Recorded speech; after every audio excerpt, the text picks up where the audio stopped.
Welcome back to another episode of What If here on the Filmaholic channel. We have this every Monday, and what if is we take a film, usually an older film, but sometimes it depends. We could take a new film too if we switch it around, but usually we take an older film and we put it in modern day, and we pick a new director and we pick a new cast, but keep everything else of the movie pretty much the same unless we want to take a different spin based on the director that we choose. But the film that we are doing this week is Back to the Future. Now, I think it was Back to the Future 3. The mindset of why I chose this film for this week was Back to the Future 3 came out 30 years ago this week. Sounds right. So I chose Back to the Future as our film this week. I'm gonna go first so that if we have the same doc, it doesn't look like I'm copying you. So to kick things off with my Back to the Future, for the director, I chose someone who has he made a filmmaking mistake? Yes. What's that? So it's a he. It is he. But I think he is a great overall blockbuster film director and can tap into that 80s vibe too, especially if you're making this today, and that is J.J. Abrams. I've already told you. Keeping it in the 80s. I don't know if I would keep it in the 80s, but still have that 80s feel. Interesting. But, keeping it in the 80s is not a bad idea. I think it could work then too. But either way, JJ, like I said, does a really good job with blockbusters. Nostalgic, he's really into Spielberg films, all of that. So, in Spielberg, you can feel that in the Back to the Future. He didn't direct it, but you can feel it. And I think JJ would do a good job with this. I didn't like Rise of Skywalker, but I love Force Awakens. So he did. As long as I wouldn't let him write the script for this remake. I would pick somebody else to do that. But he can do the first one, but he can't do the third one. Not ending this trilogy. But yeah, I chose him as my director. For my cast, to kick things off, like I told you, there's only one choice to play Lorraine Baines, which is Marty's mother. And by the way, I would keep it like they did in the original. So I would have the same people play his parents in modern day and in the past. I would just have them play them look normal in the past, but in the modern day with Marty, I would have them, digitally age them to make them look older. And for Lorraine, I chose Zoe Dutch. Didn't choose her. She was on my short list. Yeah. I think she's the only. Obviously, I did choose her based on my director. Is the only reason why. Okay. Because I had another director in mind, and she was my choice, and then I switched it. She was my choice. She was the second person that I casted. After I chose, Doc was the first person I cast, and then I cast her when I was like, man, she looks just like her mom, who played Lorraine in the original trilogy. She looks just like her. Perfect age for the role. And she's a good actress. I like her a lot. So, yeah, I chose her to play Lorraine. And then for George McFly, his father, a little bit mean, but I wanted, Crispin Glover got a little bit of a weird look to him. So I'm like, I want a little bit mean. I want somebody else with a little bit of a weird look, but, a good actor. And I chose Will Poulter to play George McFly. So Will Poulter and Zoe Dutch is the two parents here. For Biff, kind of like the villain of a lot of these movies, this trilogy. Was he in the third one? I can't remember. Well, not he showed up as Biff, but he was mostly Mad Dog 10. Okay. His great grandfather or something. At the very end, when Marty comes back, you see the present day Biff waxing his car still. Okay. I chose Lucas Hedges as Biff. Oh yeah. Is that who you chose? Yeah. He fits the age. I think he's a good actor. And, if you watch, just watch mid-90s where he's... Mid-90s. Yeah, mid-90s. You watch mid-90s and you watch Honey Boy, you know he's pretty fit now, so he could play like a bully and whatnot. And he hasn't done a blockbuster really yet. Not that I'm thinking of. He's made a lot of these dramatic films, Oscar type films, A24 films, but he hasn't had like a blockbuster yet. So this is an opportunity for him to come in. He doesn't have to dedicate like a lot to it because he's not the lead of the film, but you know, he is a big part of the films, and he can get money that way and still do his independent stuff. So I got him in there as Biff. For Jennifer, this is the only person in my casting that I would looked at my director, which I usually do that. I look at my director and see who from they've worked with that I would want to put in the films, and that's the only person that I chose to play Jennifer, and I chose Elle Fanning to come in to play Jennifer. Did you choose her? No. Okay. I support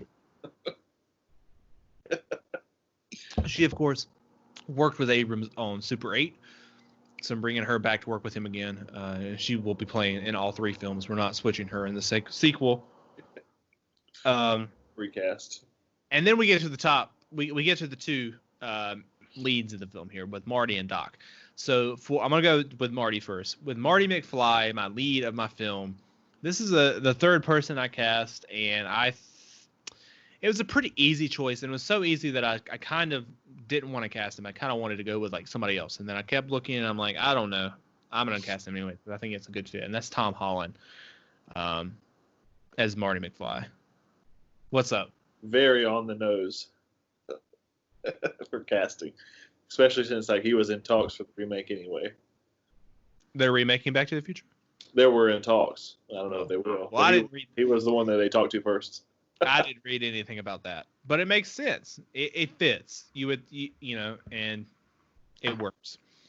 But then for Doc, which was the first person I cast, I love the casting, and really, you could make a much darker version with the same actor, and it could be interesting. But they're not going to do that, so that's not the version that I made. But still, I think he's perfect casting.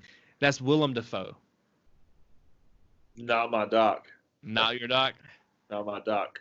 Yeah, I cast Willem Dafoe. Another one that was like on my short list, but I think my favoritism weighed out for who I wanted. So, yeah. I can see it though. Yeah, I can definitely see it. But that's what I'm saying too. Like you could even push that further if you made this a darker film. With how he was in Lighthouse as Doc. Oh man, things are going off the rails in this Back to the Future. Oh man. How long have we been here? How long have we been back here? Oh my God, we're never getting back to time. But yeah, that's my Back to the Future. What you got? Interesting. All right. So mine is going to take place present day 2025 because that would roughly be like when it gets made and comes out. Okay. So I'm taking it back 30 years. When they go back, it'll be in the 90s instead of the 80s. Give it kind of like a fresh vibe.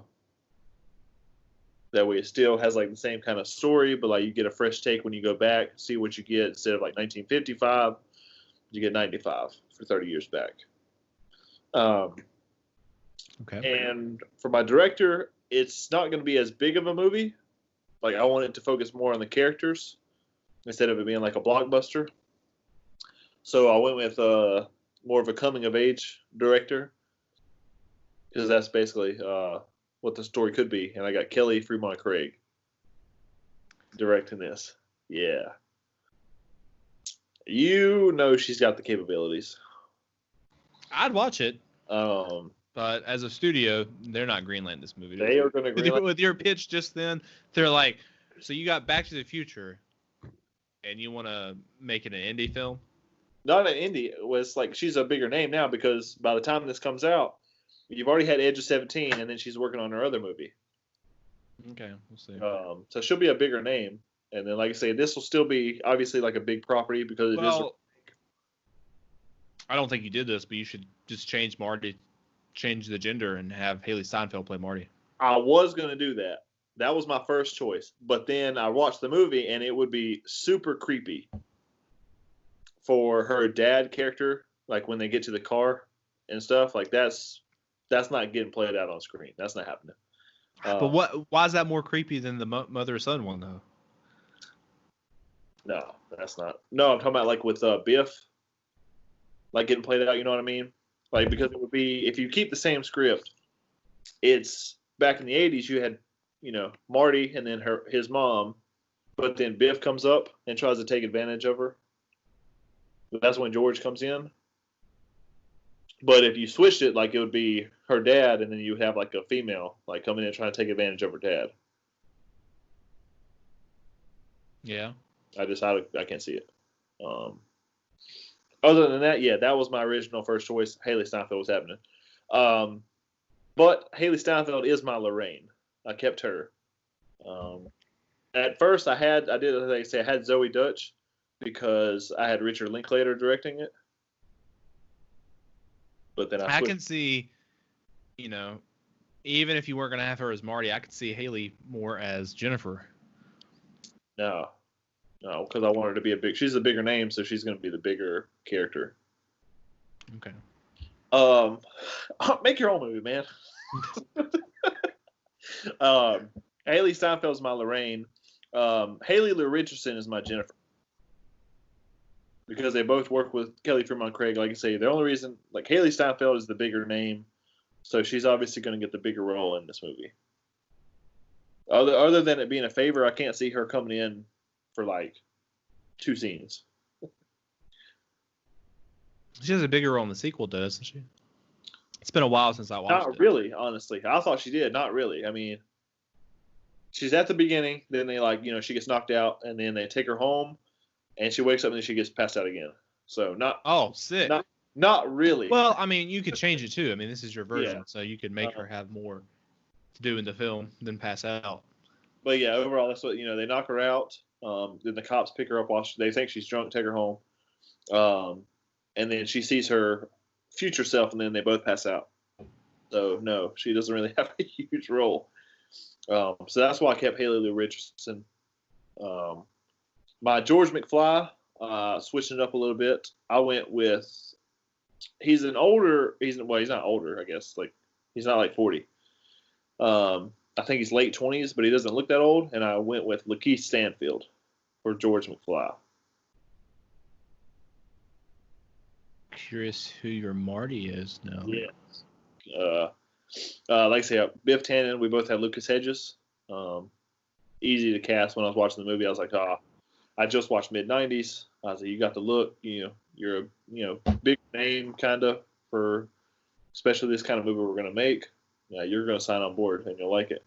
For my Marty McFly, I went with Shameik Moore from Dope and the voice for Miles Morales. Okay. I liked him in Dope, another like coming of age movie. And then, like I say, his voice acting, but you could definitely tell the emotion he had for Miles Morales. So I have that. His mother's Haley Steinfeld? The mother's Haley Steinfeld and dad's Lakeith Stanfield.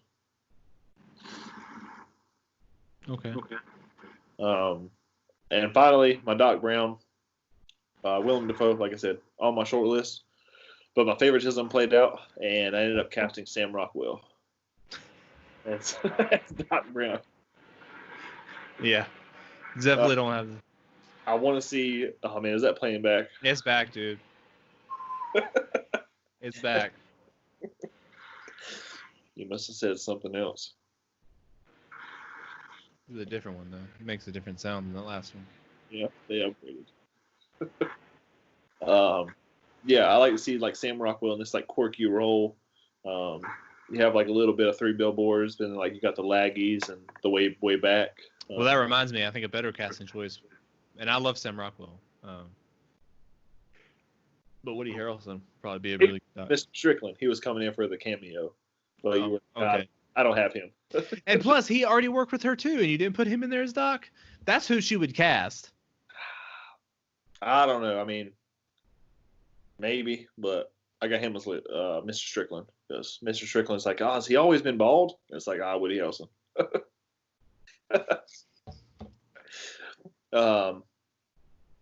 Yeah, I can see Sam Rockwell like pulling off that like nutty vibe. Yeah. It was good casting. I like the Lakeith Stanfield casting. Yeah.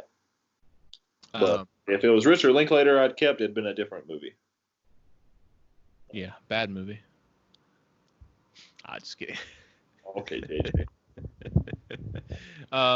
Do you have the list? What are we doing next week for What If?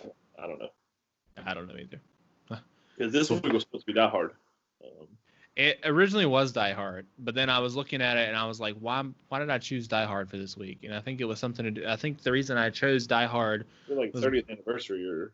But it was the 30th anniversary for Die Hard 2 and 3. It wasn't for the original. Yeah. Which I guess we could have recast all of those. Maybe that was my original thinking when I made the first schedule. Yeah, but I was like, Pulp Fiction's next week. Yes. No, now I'm really excited for next week. Which I already have my director for that, but I'm excited to cast the other people and see who your casting is. But yeah, we'll be back next week with a What If for Pulp Fiction. We'll see you guys then.